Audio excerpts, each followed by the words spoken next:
Back with another video, yo. This time reacting to Travis Scott's failed label Cactus Jack Records, which I believe is not failed at all. Everybody loves Cactus Jack, bro. Fucking incredible. It's great. It's all that we wish to see. I want his shoes like really bad, but because the fucking rap god, the sneakers app is just bad, super bad. Let's get into it. Scott is one of the biggest rappers in the world, but that doesn't mean he knows how to make other artists get the bag. He started his label Cactus Jack Records back in 2017, but instead of leveling up and creating a legit roster, he fumbled the bag and has made nothing but wrong turns. So today, we're breaking down where it all went wrong and why Cactus Jack Records might be done for good. Let's get right into it. Yeah, tell me, bro. In 2017, Travis broke the news that he was starting his own label. A lot of artists start their own label so they can have complete control over their music and rights without having to show money to someone else. Travis wasn't thinking about it like that though. In an interview with Numero, he said that his main focus was helping new artists get in the game without major labels taking advantage of them. The rap game is full of people who get new artists to sign terrible deals, and Travis wanted to help put an end to it. He said, "I want to do for them what happened to me, but better. By better, I mean no bullshit." The first rapper to sign with Cactus Jack was Smoke Perp, who joined a few months after Travis announced the label. Okay, that's an L. Smoke got linked up for the track Fingers Blue, and Travis was an executive producer on his album Dead Star. But fans were still surprised that Smoke Perp was the first rapper he signed. Smoke was signed to Alamo Records at the time, and according to rumors, Alamo basically paid Travis and his label to link up with Smoke and give him some shine. Smoke allegedly never even signed a deal with Cactus Jack either. There's no evidence to back the story up, but what happened later added even more fuel to the rumors. In December 2017, Travis and Quavo put the label on the map when they dropped their collab project, Honcho Jack Honcho, on Cactus Jack Records. And a few months later, Travis signed the hottest rapper in the game at the time, Sheck Wes. Wes was blowing up like crazy after his track Mo Bamba popped off and racked up millions of streams. He signed a joint deal with Cactus Jack, Good Music, and Interscope, which should have been a huge win for all of them. Later in 2018, Travis dropped the album Astroworld with a feature from Don Toliver. Nobody knew who Don Toliver was back then, but rumors were flying. Bro, Astroworld. Oh my hair. Okay, Astroworld went so fucking lit, bro. Like I listened so much to Astroworld, and Don Toliver, or however you say the name, lit. I like his one bit Trippy Right, It Ain't Safe recently, so definitely not bad at all. That he was going to be the newest artist on Cactus Jack Records. It didn't take long for Travis to confirm the rumors. A couple weeks after the album dropped, Don Toliver was officially on the label. In October 2018, Sheck Wes dropped his debut album on the label, which sold pretty well and reached number 17 on the Billboard 200 chart. But by the time the first Cactus Jack collab project released in November 2019, Wes had already fallen off hard. Instead of riding the Mo Bamba wave, Sheck took his foot off the gas and only dropped a few tracks in 2019. Plus, he was accused by 2 exes of physical abuse and stalking, which definitely didn't help his numbers. When Travis and the rest of the crew dropped Jack Boys in December 2019, like Jack Boys is lit, bro. Jack, like out west with Young Thug goes hard. Which other one? I forgot. fans were surprised that Smoke Perp wasn't anywhere on the project. It went good. It had been 2 years since he allegedly signed with Cactus Jack, but he still didn't have any releases under the label. A fan on IG asked Smoke, "You got dropped from Cactus Jack?" And Smoke told him, "Nah, I went to Interscope/Alamo." There's obviously more going on behind the scenes though. Smoke Perp was already signed with Interscope and Alamo before he allegedly made the deal with Cactus Jack, so it's not like he left Travis's label to go with them instead. It's not clear exactly how it all went down, but for some reason, the situation with Smoke Perp and Cactus Jack didn't work out at all. Smoke Perp wasn't able to put on for the label, but Don Toliver turned out to be a great investment. His first album hit number 7 on the Billboard 200, with tracks like No Idea and After Party racking up over 500 million streams just on Spotify. In 2021, it seemed like Travis made another great move when he signed SoFaygo to the label. SoFaygo was popping off on TikTok with the track Knock Knock, and linking up with Travis should have been a huge win. But instead of using the momentum he built up off of Knock Knock, SoFaygo fumbled the bag and waited almost 2 years to drop a project. Through 2021 and 2022, SoFaygo kept telling his fans that the project was coming soon. He would show previews of tracks sometimes on IG Live, but by the time his album dropped in November 2022, almost everyone had already moved on.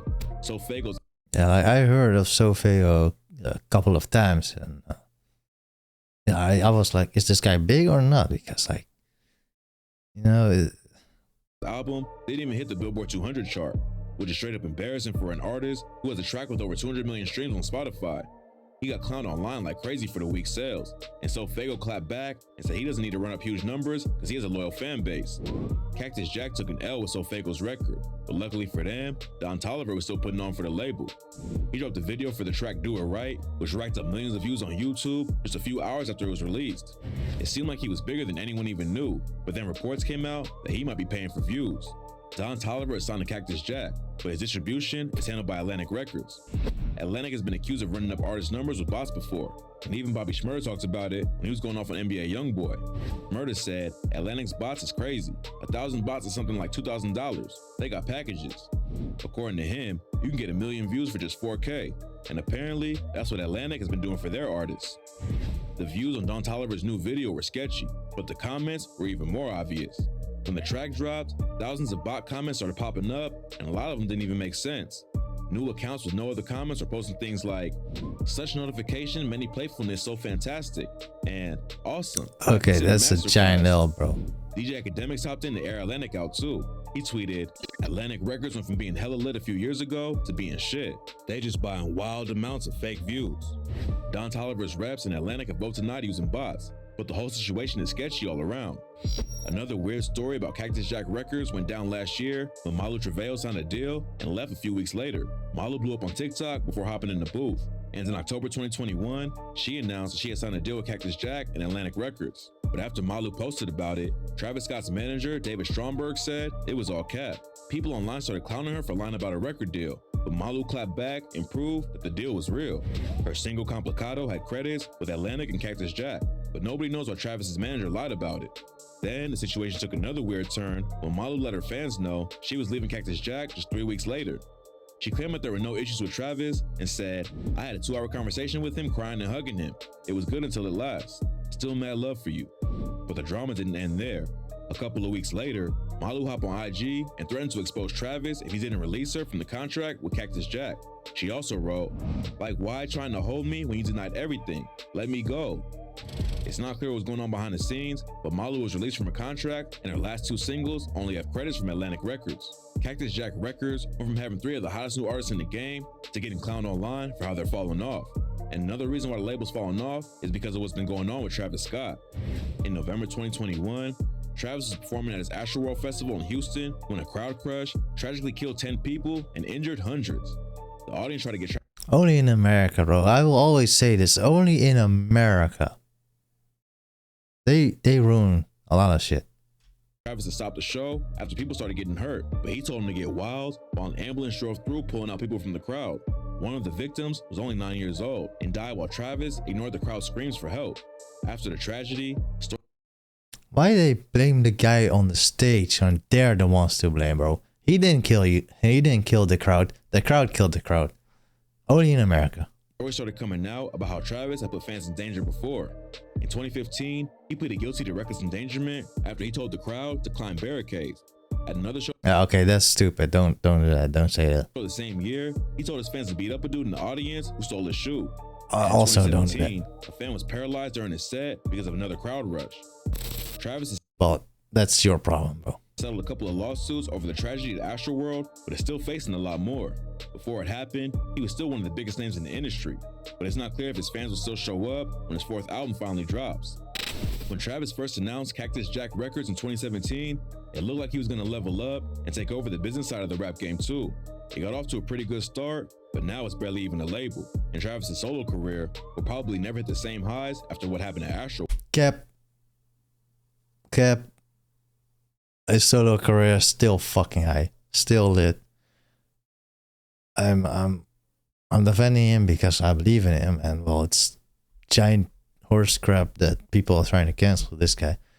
He is a hit maker. He is like the most obvious Kanye West protege.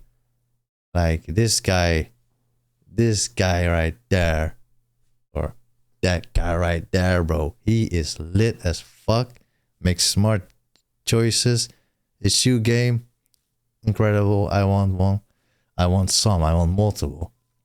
And yeah, bro. It's like he didn't sometimes, you know, people make mistakes, do stupid stuff, but I don't. He has, yeah. I'm just like, yeah.